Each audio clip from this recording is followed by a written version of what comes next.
Welcome back to another episode of the Frustrated CEO podcast. My name is Patrick Lyons. I'm here with my friend and colleague and co-host Patsy Feeman. Patsy, welcome. How are you? I'm quite well today, thank you. Awesome. And we are here with our guest today, Mohammad Anwar. Now, Mohammad is the CEO of Softway and the co-founder of Culture Plus. Let's talk about his origin story. But Mohammad rebuilt his company from the brink of collapse by choosing love over fear. He's the Wall Street Journal best-selling author of Love as a Business Strategy and the recently released Love as a Change Strategy. And we're going to talk a lot about that today. He's here to challenge how you think about culture, about change, and about humanity at work. Mohammad Anwar, thank you for joining us and welcome to the Frustrated CEO podcast.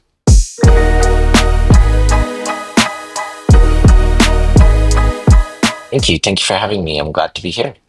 Yeah. All right. So let's go back to, I mentioned you are the CEO of Softway, and where this idea of love as a strategy it comes out of Softway back in 2015. So take us back to 2015 when Softway was nearly bankrupt. And as you've described it in your books, the culture was very toxic. So I guess tell us about the culture, the behaviors, the patterns that made it so, Yeah. and how did love first enter the conversation? Yeah. So if it's okay, I may have to go back to 2003 a little bit to get to Please. 2015 first. But so Sure. I started my company as a 20-year-old, and when I was still in college pursuing my computer science degree, and within 10 years, I had a lot of success, right? So I had over 300 employees, and I was living the American dream, driving my fancy cars, flying planes across Texas. And I really believe like, okay, this is it. I'm a 30-year-old. I've done it all. I've accomplished it. And by 2015, our business was almost bankrupt. Like we're near bankruptcy. And what I, looking back, what I had to realize, even then, I did not realize this. I used to blame the economy. I used to blame our clients. I used to blame everything except myself. But the deep truth was that it was actually my fault. What that success did to me was I got power drunk. I thought I knew it all. I became selfish. I became extremely greedy, and it was just my way or the highway. I used to behave, like a dictator for how I remember it, and it was literally like if people didn't agree with me, I didn't care. I was like, no, you're gonna do what I tell you to do because I'm telling you to do it. And people had just become extremely scared. And I would be very insulting. I would humiliate people. I would call them out on their mistakes in public. For example, I would walk the hallways of her company, and the hallways would go quiet, like pin drop silence if I was walking the hallway. Um, and then I've had some people who have quit after speaking with me. And then um, I used to call our India offices at the time, and the phones would keep ringing. This is in the early 2000s when the VIP systems are fairly new. And, you know, I would go blame the IT department for faulty VIP systems, and only some of the people who are still here with us told me, much later on, Mohammed, those phones always worked fine. We just didn't want to take your call because you would yell at us, you'd humiliate us, you'd berate us. And then, so that's kind of how I showed up. And that's the reminiscence of how I had created this toxic, fearful environment. And so everybody's job in software was make sure you don't get in trouble with Muhammad. And so how did they not get in trouble with Muhammad? By making sure someone else got in trouble with Muhammad, Yeah, that makes a lot of right? sense. Yeah, so Yep. everybody was like, look, if Muhammad can focus on that guy's mistakes, he'll keep his eyes off of my stuff. So how people look good was by making others look bad. So this whole behavior that I started off because I got power drunk and I was whatever reason became very arrogant, thought I knew it all, led to an environment where everybody just operated on fear and it's all for themselves. Like it's all like I'm here just for a paycheck. So nobody, like, I don't care about anybody as long as I can look good, I'm here. So that's kind of how I had created this toxic environment. And initially, everybody genuinely put their heart into the company because we started off as a startup, and there's this like culture of like we're here together to solve, things together, and we're excited and stuff. But as soon as success started to hit, and I started to what I call become more professional and try to build more corporate-like environments and hierarchy and policies and processes, I found myself just getting into an ego trip and just, it created a very toxic environment. And that's what almost destroyed our company because our customers started firing us because the quality of work went down. Our team wasn't showing up to do the best work of their lives. They were just showing up for a paycheck. People were quitting left and right. We were hemorrhaging cash. I was in debt. Um, and I had the least awareness that this is all my fault. I Mm, was just out there blaming anything and everything until I had to reach a point where I had to lay off one third of our workforce, which is about 100 employees. And I did it in a very dehumanizing manner as well. And I've since been still reeling from it, but I've tried to seek forgiveness, but I'm still on that journey. But at that point in time, I had hit the lowest point of my life, and I didn't know what I was going to do.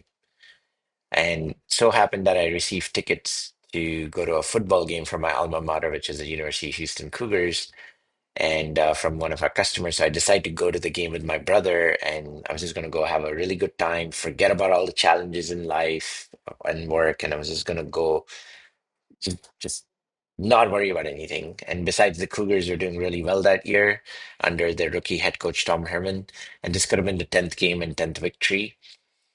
But going into the game, fourth quarter, we're down by 20 points, playing with our third string quarterback, and ESPN Game Tracker has us at 0.1% chance to win that night, and the stadium started to empty out. mm, And I'm like sitting there extremely disappointed. And I debated if I should leave the stadium, but something inside of me was like, no, stay there, be there to support your team till the end. And I'm glad I did because I ended up witnessing one of the best comebacks in Cougar football history. We ended up winning that night. And as a result of that victory, and I saw this comeback unfold in front of me, I started to see Softway through the eyes of the Houston Cougar football team. And I started to envision our own fourth quarter financial comeback. And I was like, okay, I'm not going to give up. I'm going to keep fighting. I'm going to go back Monday and I'm not going to give up. So Monday rolls in, go into the office, log on to Facebook Live. Back then it existed. And I watched then rookie head coach Tom Herman speak to the press because I'd been very inspired by this first year head coach. We were a 10 and 0 team, and he had taken a team that he inherited with mediocre players and made them a winning team.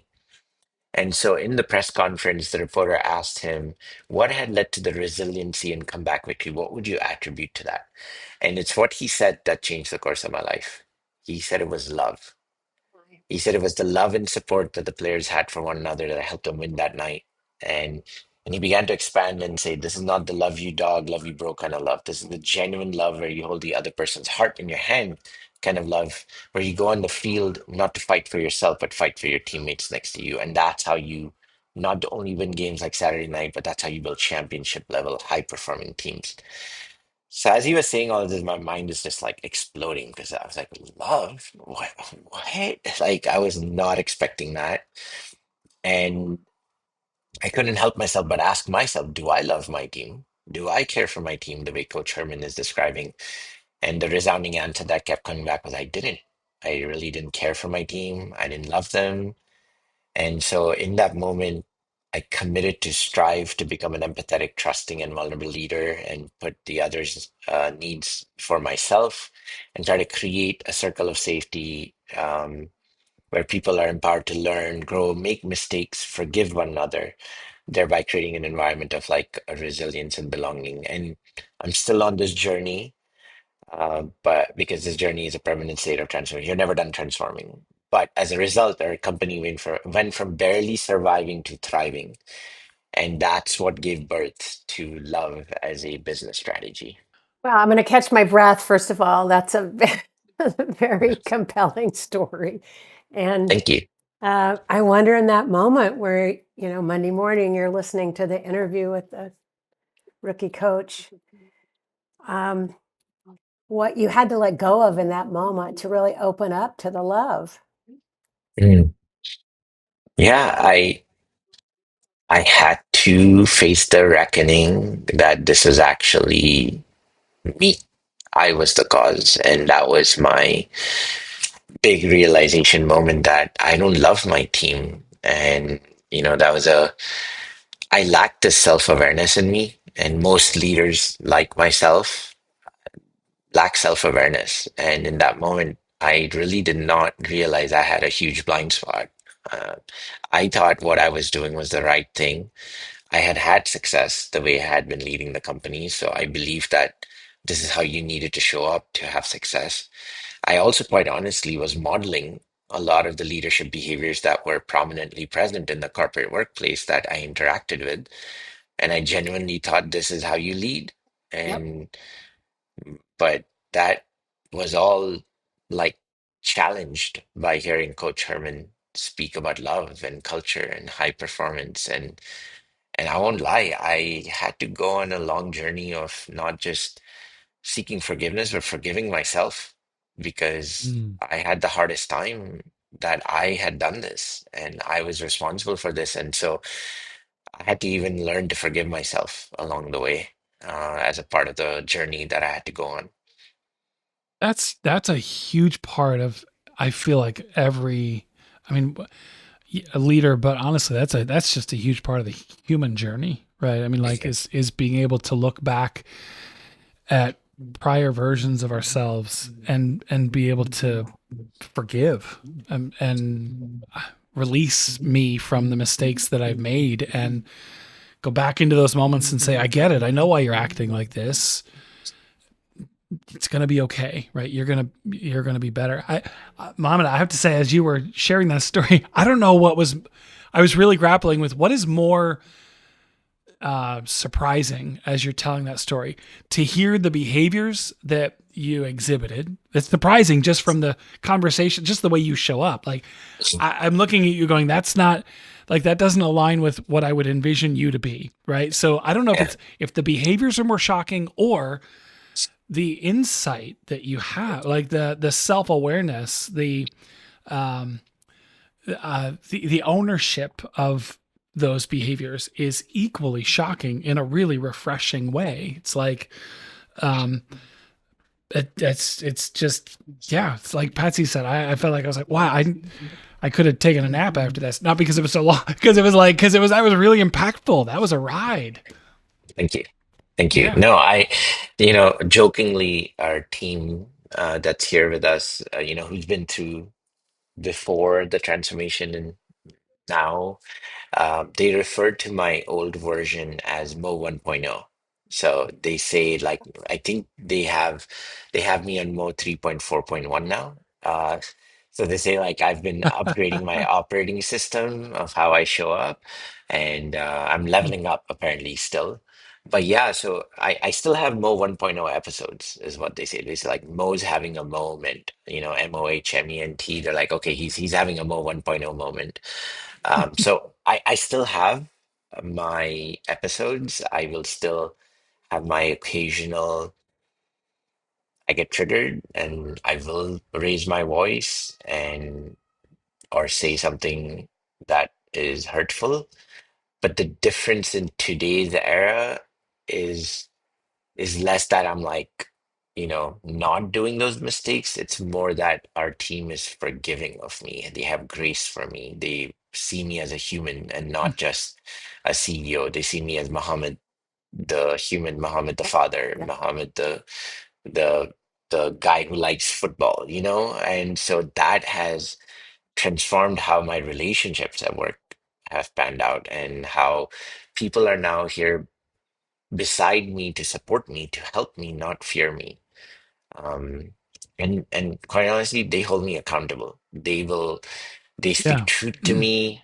They tell me like, hey man, look like you had a moment. What can we do to help you? Because that was not nice. Yeah. And That I wouldn't have that before at all. that's what I was. The goal is never the goal can't be perfection, because if the goal is perfection, then we're simply setting ourselves up to fail. So it's not about not certainly you want to have fewer of those moments, and I'm talking to every leader. Whatever the behavior change, you want to have fewer of those screw ups, of those mistakes. But when they happen, um, grace, because the goal isn't perfection. The goal is to make as many right choices as you can, but you have to own it when you misstep, right? So I'm curious, how it sounds like that's a big change from then. Your team wouldn't give you grace today if you didn't own it when it happened. So how do you, as a, when you misstep, when you have a, when you yell and you in hindsight you're like, I shouldn't have done that. How do you own it?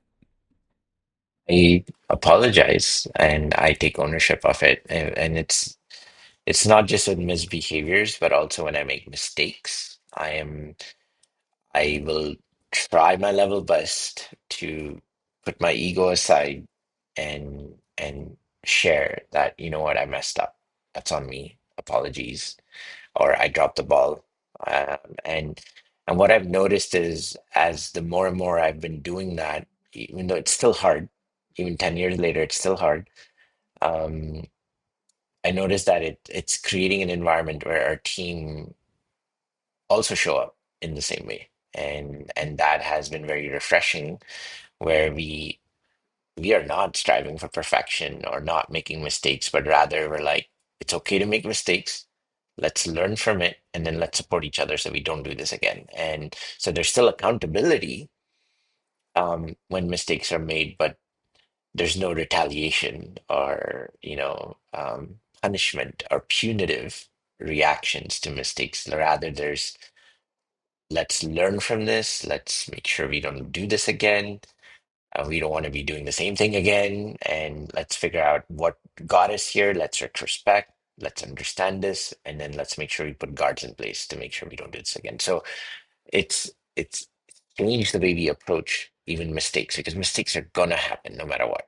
And we've also changed our frame mindset around mistakes are a path to success. So if you're gonna make them fast and make them Yep. once, and Yep. let's get to the successful path Yep. faster. Yep. And so what I'm hearing is you're leading by example, which is terrific, and that it's building trust. Mm, correct. We I, all, I I strive. yeah, yeah, Yeah. which is what we're all doing, right? Striving to do the best we can. Yes. Correct. So tell me where what does love as a business strategy and as a change strategy look like? Can you talk about that?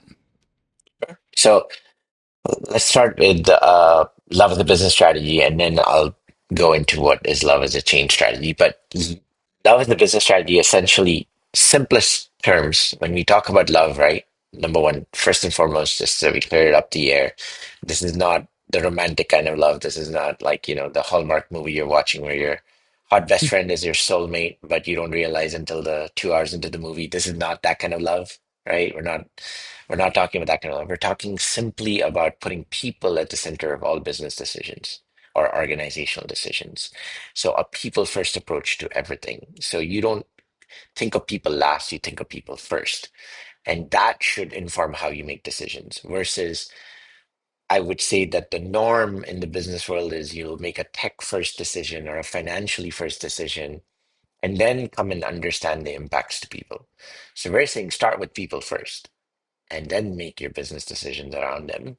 So that's the simplest way to put it. But if you're to expand on it, love as a business strategy or culture of love is where you have an environment where, you know, it's not about being soft, because a lot of times love people equate it to being soft or kind.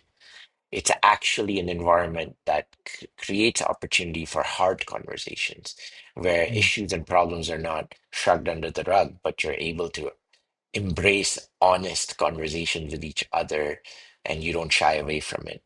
It's an environment where you're building policies and procedures that are aligned with people, not in spite of, right? And it's an environment where you're not looking at people as a cost, but a conduit to profit. And you enable profit through people.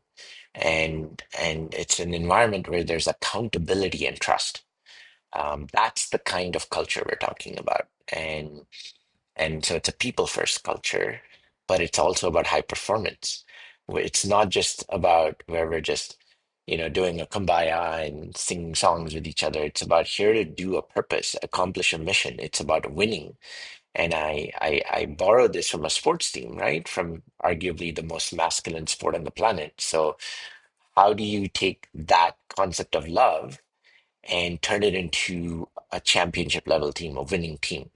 So another thing I clarify is we're not talking about family. We're not talking about family kind of love. That's a different kind of love. We're talking about sports team, high performance kind of love where I care about, going on the field to fight for you. So similarly, I come to work and I'm here fighting for my teammates so that we win, we succeed. So if anybody is not showing up, not bringing the best selves, not showing up to work, first of all, we have enough love for each other to hold each other accountable. But also, if you're not going to help with the team's purpose and the mission, then please enter the transfer portal because there must be a lot of other teams that will love you. But this is not a family because if we're a family, you can't disown family members. Here, we are happy to part ways if that's not the purpose and mission we're standing for together, right? So it's that kind of a high performing culture of love that creates results. And it's aligned to business. So people can see it as, okay, this is my way to get to high performance. What have you found to be the easiest way? I would love to see what's been the easiest way to integrate that into your processes, Mhm. and what's been the most challenging. Yeah.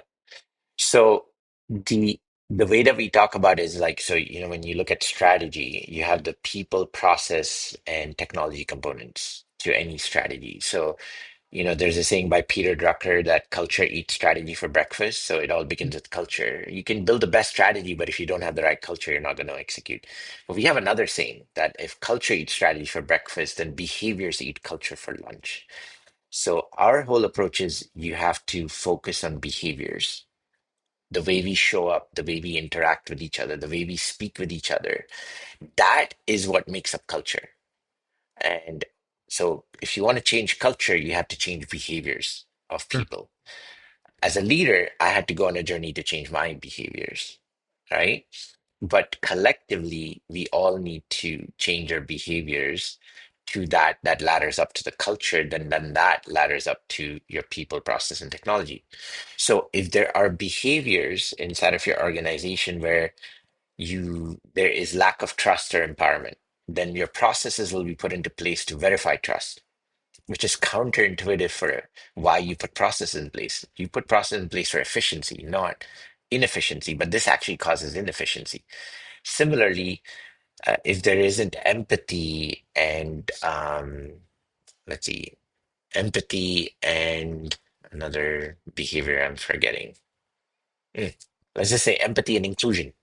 If empathy and inclusion is not experienced inside of the walls of your organization, then you might institute a technology solution that excludes a whole user group, which is counterintuitive to innovation. So, if you have the right behaviors, then you will institute the right process or the right technology. So, that's how we use behaviors as the bottom line. You have to begin with behaviors and mindsets to then institute the right processes and right technology. So that's our approach to how we would go into an organization and understand how to institute process, not for the wrong behaviors, but for the right behaviors. And so that's one way of approaching it. And ultimately, I know you asked the question, love as a change strategy. So what is love as a change strategy? So when you look at this is like the baseline. You have to have the culture, you have to have the behaviors, and so forth. But organizations are going through transformations and growth, and there's a rapid amount of change that's happening in and around us. external to us within our organizations, name AI, COVID, executive orders, tariffs. I mean, there's so much happening right now, we can't keep up with it. And there's already a lot of fear. There's a lot of anxiety around change and uncertainty. So, how do you create cultures of change readiness, which where people are willing to embrace change versus resist change, not from a place of fear, because today a lot of resistance is because of fear. So, how do you create cultures of love where they look at change as an opportunity to improve, to become better, rather than change as something that they're afraid of? So, that's where Love and the Change Strategy comes into, which is the second book, which is a playbook on how you lead change with love. And this is not just a change management playbook, but this is a change strategy playbook. And this is where we help leaders understand how you lead change and how you build the right strategy so that people come along with you in the journey to embrace and adapt to this change. So that's Love as a Change Strategy. I'm curious when you talk about building a culture of love, or parting ways. I love the transfer portal analogy. Yeah. My son is a coach at a D1 team, and Oh, and okay. they So you so get they do it. a lot of building in football. They do a lot of building of the team through the transfer portal, right? Sending guys out and bringing guys in. Um, so let's talk about that. Bringing people in and sending Mhm. people out. In your experience or your opinion, um, do you hire people that already embrace the Mhm. concept of loving everybody on their team, holding their hearts, fighting for them, or do you feel like you can teach that? Part of me is like, well, who wouldn't like that? But Mhm. can you build the team and then lay that concept on top of it, and everybody embraces it, or do you have to hire for it? It's both.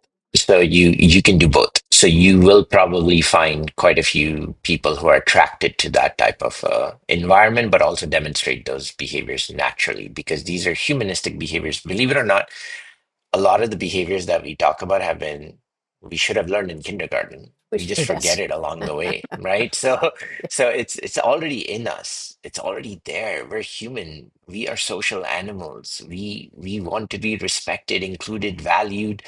We want to, treat each other the best way possible. It's already in us. Like it's just as for whatever reason, the experiences that we've had as in our formative years have shaped us, and we might go to our first internship and we observe a boss and get under their wings and they're like, oh, that's how you lead, right? It's you have to be like hard and demanding. And so we come out thinking that's the way you get to success. And then unfortunately our systems are also designed to promote those people. So Right. so like we've trained ourselves to become that and we forgot how to be human. And so I think it's easy to bring that out in people if you can create the right environment where people can be human, can treat each other, can bring their true self, can be vulnerable, can hold each other accountable without fear of retaliation. So when you create the environment, you can also get people to change and come along with you on that change journey Mm. and change those behaviors. Because, like I said, these are humanistic behaviors, nothing extraordinary that we wouldn't have learned growing up. So that's how I see it. You need to hire people that you can bring in, but also you may hire people that don't have it all. But when you put them in the right environment, they have anybody has the ability to change. It's just we need to create the right environment to influence that change. Mm. I think we would all agree that culture is not static; it's organic, and it is ever Mhm. changing and needs to be nurtured and observed. And I think one of your key points is comfort, is Mm. beware of comfort. So I would love to hear more about how you continue to observe, monitor, kind of transform your culture so on the foundation of your principles and behaviors, but as an organic process. Yeah. Yeah. So we have a principle called embrace discomfort. So we are always looking to chase discomfort because discomfort brings growth. by nature of it. So the best way I give an analogy or an example is, a herd of cows, when they see a storm, they run away from the storm, but they're running in the direction that the storm is heading. So the storm ends up chasing them and they end up staying in the storm for long periods of time. Versus a herd of buffaloes, when they see a storm, they run into the storm and they're on the other side of the storm faster than the herd of cows are. So we say, be the buffalo, don't be the herd of cows. So when you see something that scares you, when you see something that is creates discomfort in you, it likely means it's going to nurture you to growth and become better. So run towards it. And so as a culture, we have this culture of always learning and growing and unlearning. Even unlearning is the highest form of learning, by the way. Unlearning is a lot harder than learning. So that's uncomfortable for a lot of folks. So when we're like looking at all the change that's happening around us, like AI and this and that, and we're like, oh my God, that makes me uncomfortable. We're like, if it makes you uncomfortable, run towards it. Now, of course, you have to be able to do it in productive manners. Like, don't make yourself so uncomfortable that you just get incapacitated. But you need to chase discomfort because if you look back, even in your history of your life, you will probably point to areas of your life or times in your life where hardships is what led you to growth. And Sure. so when we look forward, why are we afraid of that? When you look backward, you're like, yeah, man, that time when I had to slog it in that calculus class, but man, that saved my career. That made me finish my engineering. That was hard as hell, but man, that was the best thing that could have happened to me. So retrospectively, we're always appreciating discomfort, but forward looking, we're like afraid of discomfort. So where we say, hey, love at a change strategy is about you want to change to become better. You got to build the courage in spite of fear to run towards discomfort. Because when you do that, you come out leveled up, you come out growing. So that's how you create a culture of high performance. That's how you keep learning. That's how you keep growing. You never get comfortable. Mm. I just did a piece the other day on. I was thinking about this earlier, Mohammed, Mhm. and I'd love for you to talk about it. I did a piece the other day on the three stages of every behavior change. Right, so when you decide to intentionally make a behavior change, usually there are three distinct phases. The first phase is nobody recognizes it because you make the decision to do this and people aren't looking for it, so they don't usually see it. And sometimes when they don't see it, it can become discouraging, but push past that because then you move into the second phase where people see it, they start to notice what you're doing, and some people might be skeptical, some people might be nauseatingly encouraging, some people might be just waiting for you to revert back to the old behavior, but just push beyond that because then the third phase is where it becomes the new normal, right? Like people have now accepted, oh, this is actually now who you are. And but you got to push through those first two phases. And the length that you spend in each phase really depends on how big of a departure the new behavior is from your old departure. And I was thinking this when you were saying for like 12 years, I was this version, I was Muhammad 1.0. Yes. And then I make this decision. And the reason I bring this up is for the person the leader who's listening, who's thinking, whew, this is a real big change. Okay, I kind of like the idea, or I'm intrigued by this idea, and I want Hmm. to do this. How long were you in phase one? How long were you in phase? Like, I would imagine Yes. that in the beginning, if that's how you showed up for 12 years, in the beginning, people were like, yeah, I don't buy it. I don't believe it, right? Yeah. Um, Maybe they didn't notice for a few days, but usually something like that, they may have that phase one may have been pretty short Hmm. because they suddenly realized, wow, you haven't had a blow up in a week. I don't know what, maybe they were Yeah. used to it every day. How long did they leave you in that phase two where they were skeptical and waiting? So how can you Uh, encourage the listener today thinking about making those behavior changes? sure. I can tell you how I went through it. So Monday, I watched the press conference. Tuesday, I kept an all hands meeting. I called everybody in India and the US. This is like 1 month into our layoffs. And everybody thought I'm shutting down. And instead, I ended up saying, I watched this football game. I just want you to know I love you all. And everybody's like, what? They were rolling their eyes. They're like, who the hell is this guy? What happened? Who snatched his body? Whatever, like, what's wrong with him? And they're like, and then I got feedback from somebody like, dude, please don't say you love us all because, nobody believes you, Right. and so I went on a journey of just working on myself. After that, I realized that was not right what I did. So I just went on a journey where I had to work on myself. I had to learn to become selfless. I had to learn to, so I started doing certain small practices. I started coming to the office before everybody came. I would not leave until the last person left. I would make sure that during lunchtime, my wife would pack some Indo-Russian food for lunch, and as an act of selflessness, I would say, you know what, I'm not going to eat until I share my food with somebody in the office. So I would start doing small practices like that just to practice selflessness. So I would give away sometimes half, more than half of my food, and then I just eat whatever I could, so I could learn to love others.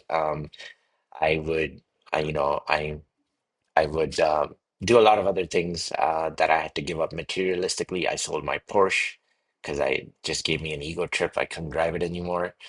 I stopped taking a paycheck to make sure others would still have a paycheck.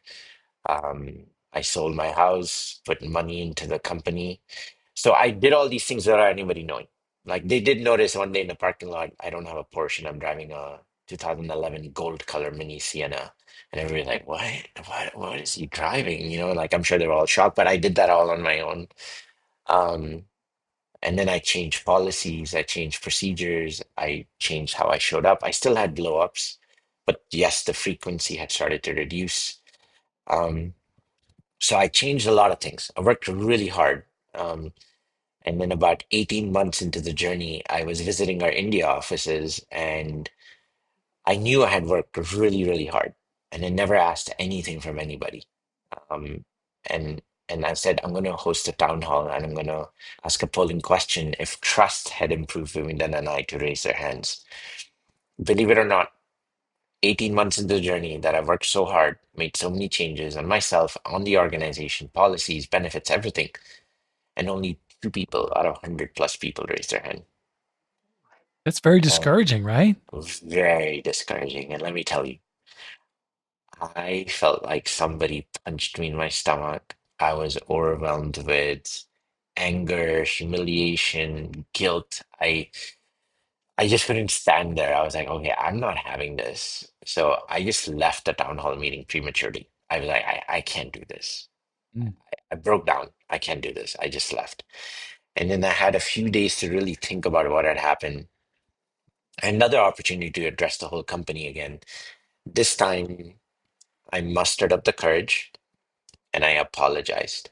I apologized for all of my past behaviors where I had hurt the people of Softway. And then I apologized for all of the policies that I had in the past that had hurt them and their families.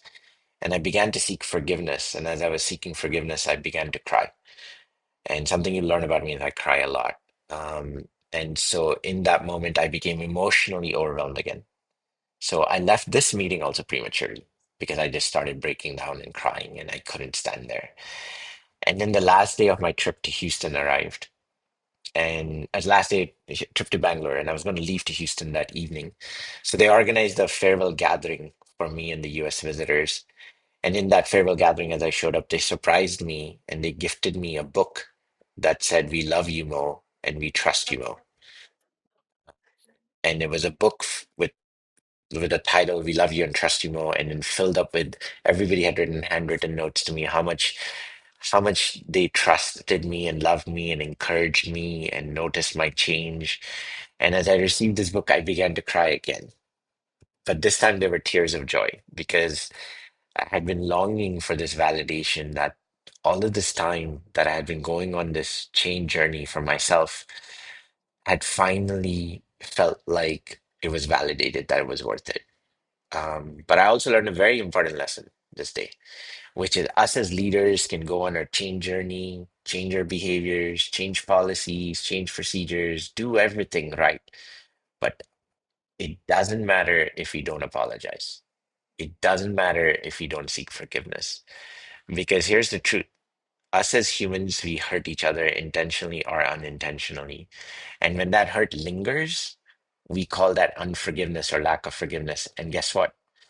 The corporate world is plagued with unforgiveness.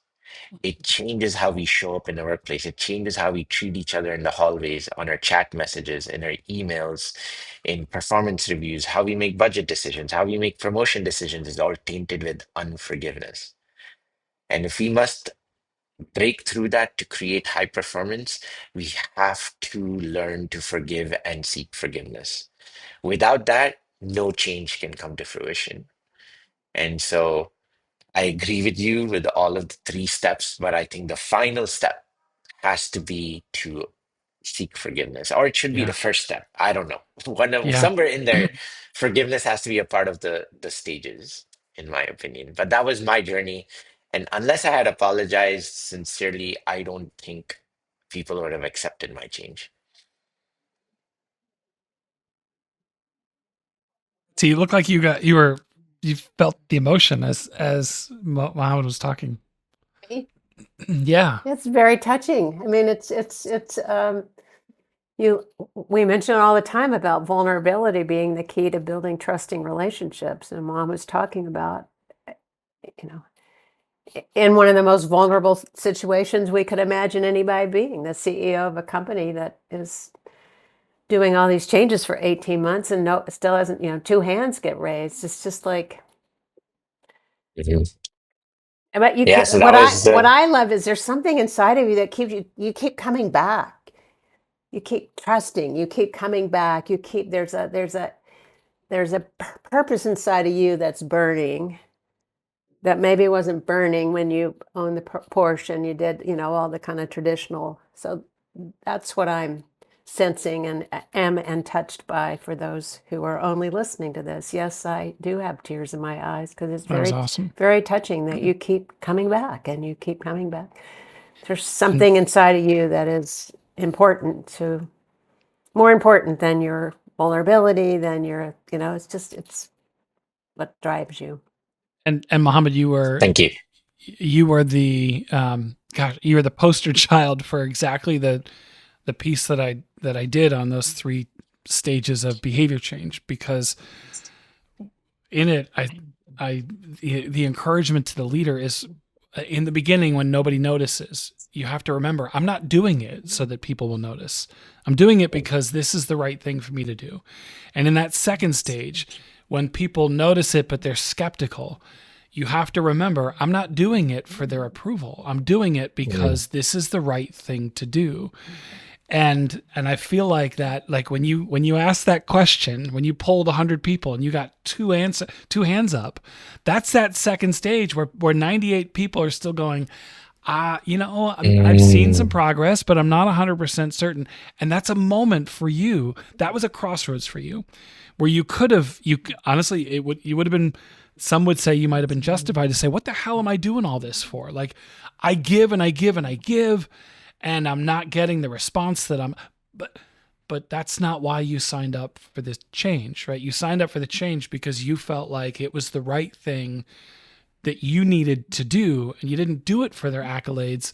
And even though it hurt in the moment, I think because you knew that those extra days, instead of the days when you said, like I just kind of withdrew, and the more I thought about it, instead of getting resentful to them, you went more introspective. All right, what haven't I done yet that I need to do? Mhm. And that's where this realization that it's an apology. That's the encouragement for any leader is you're not doing it for accolades. You're not doing it for approval. You're doing it because it's the right thing to do. And if you move from that place, you're going to be okay most of the time. True. No, that's so true. I appreciate how you described all of those stages now. Thank you. Yeah, It was inspiring. It was cool. thank you. So, All right, Patsy. Any other questions before? This has been great. I feel like we could go on more, but We could go uh, on more, but the Yeah. heart pause that story has left me with is also left me without any more questions in the that was really moment. good. Oh, Yeah.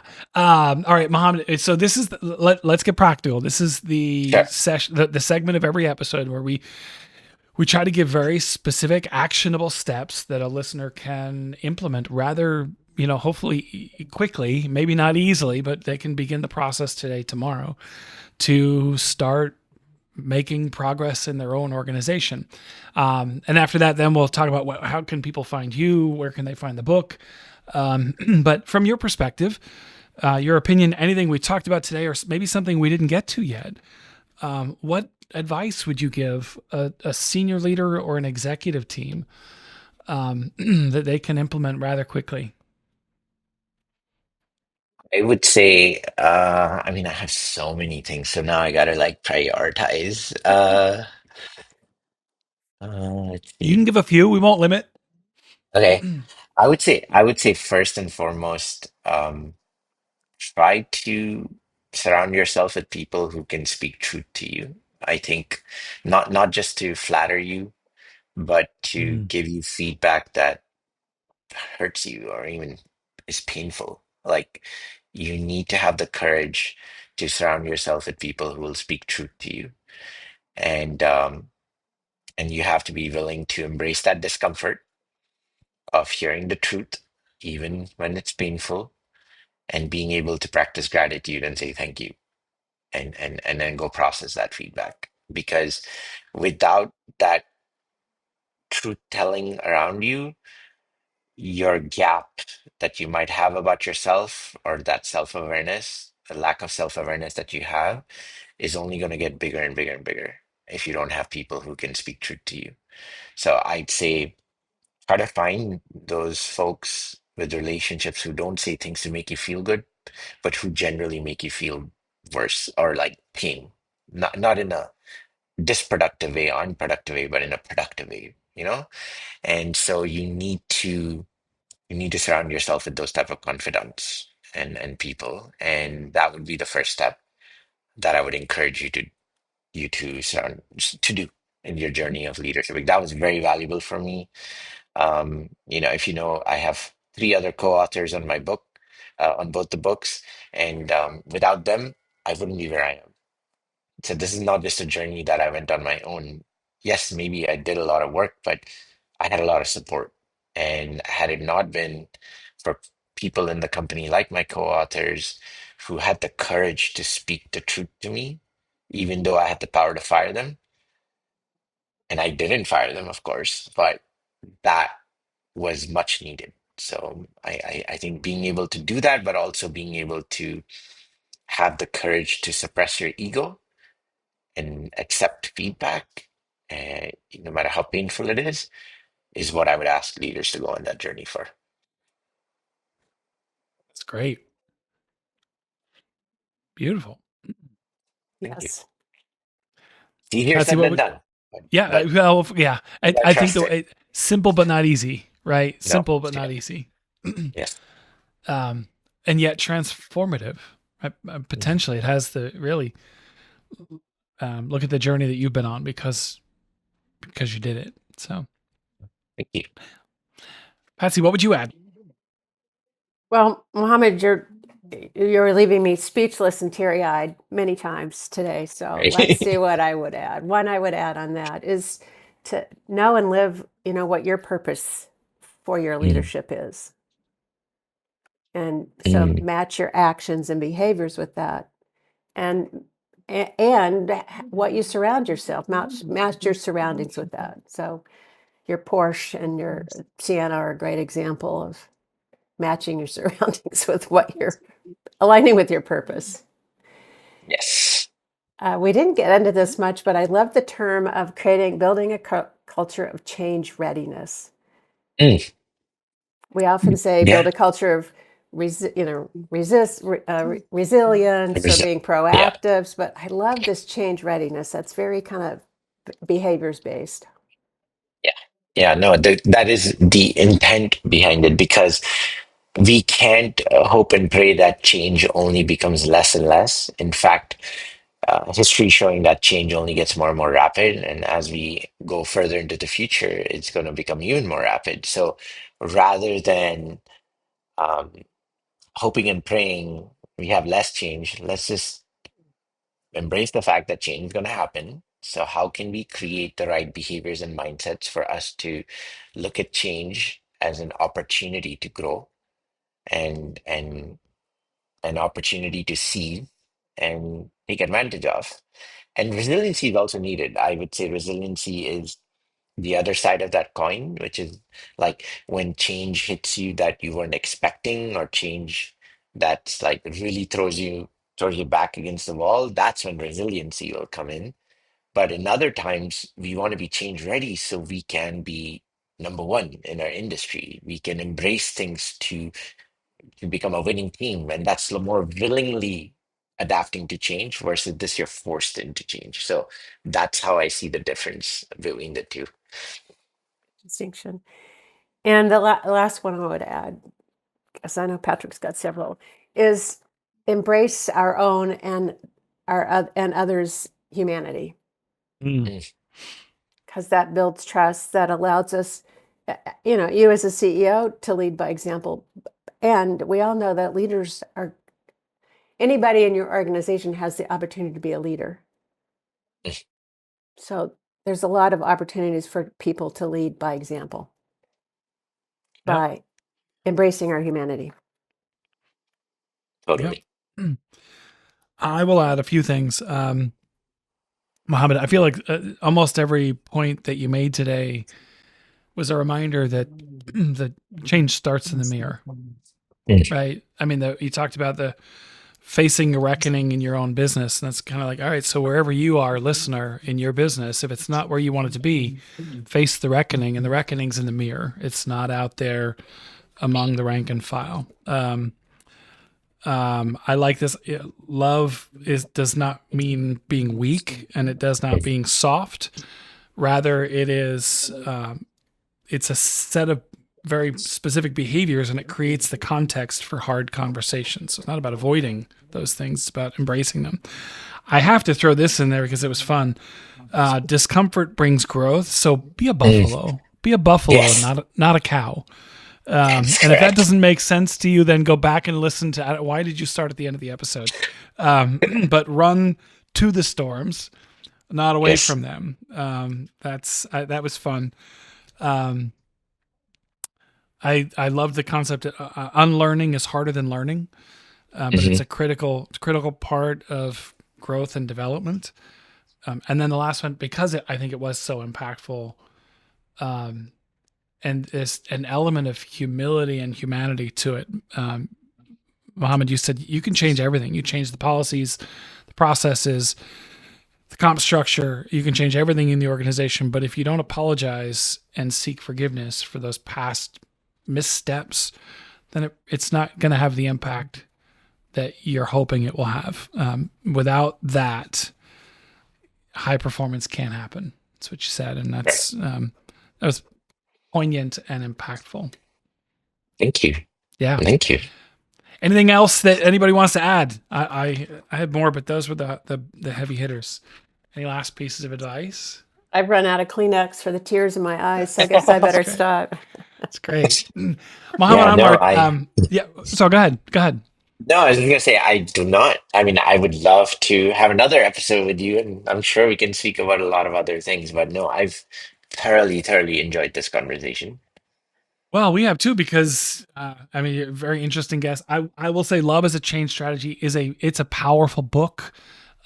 So if you're listening and you're intrigued by the conversation, or things just aren't going as planned, and you've tried all those other business books and they're just not working, then I don't know, maybe try something a little bit different. So, Mohammed, where can one find Love as a Change Strategy and Love as a Business Strategy? Any major book retailer, Barnes and Nobles, Amazon, yeah, you'll be able to find it at those locations. But if you're also interested to learn more with the resources that go coupled with the book, you can go to loveasastrategy.com. And we have plenty of resources that you can use together with the book if you're doing a book club or if you want to do an introspective study with the book, analyzing yourself, like think of it like a mirror that you use while reading the book. We have those resources available on our website that you can download and couple it up with your book reading experience. And if someone is interested in getting in touch with you Yeah, or learning more about Softway, what's the yeah, best way? What's the best way for them to contact you? yeah. So they can go to softway.com or culture-plus.com to learn more about our services and solutions in this space. But also, you're welcome to connect with me on LinkedIn. I'm very active. So I'm sure if you search Mohammad Anwar and Love as a Strategy or Love as a Change Strategy, you'll find me on LinkedIn easily. And I can, from there, we can communicate, answer any questions, anything you need. But other than that, if I may, for any leaders looking to lead change with love, we have a brand new AI-based application or a system that helps you partner with you to lead change with love. It's called Mosen.app, Mosen.app. It's a brand new application we just launched that will Oh, help diagnose your change situation and help build change strategy, a people first change strategy with love, and a whole change management platform to manage and lead that change. cool. So Fascinating. please look it up. It's called Mosen, Mosen.app. Excellent. We'll Woo. have to check that out. Yeah, yeah. Please Yes. go play with it. Yeah. Excellent. And obviously, listener, you can, if you haven't connected with us yet, then what are you waiting for? Patsy and I are also on LinkedIn, so please connect with us there. Love your feedback on this episode and all of our other episodes, which you can find on our website at thefrustratedceo.com.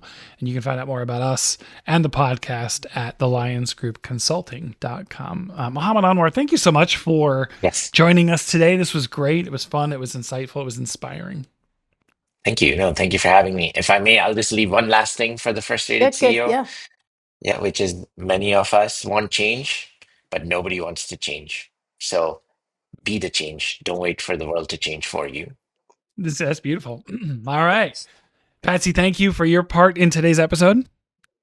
Ears included. You're welcome. Yeah, the tears are awesome. All right. And Yes. listener, thank you for sticking with us to the end of another episode of the Frustrated CEO podcast. We'll see you next time.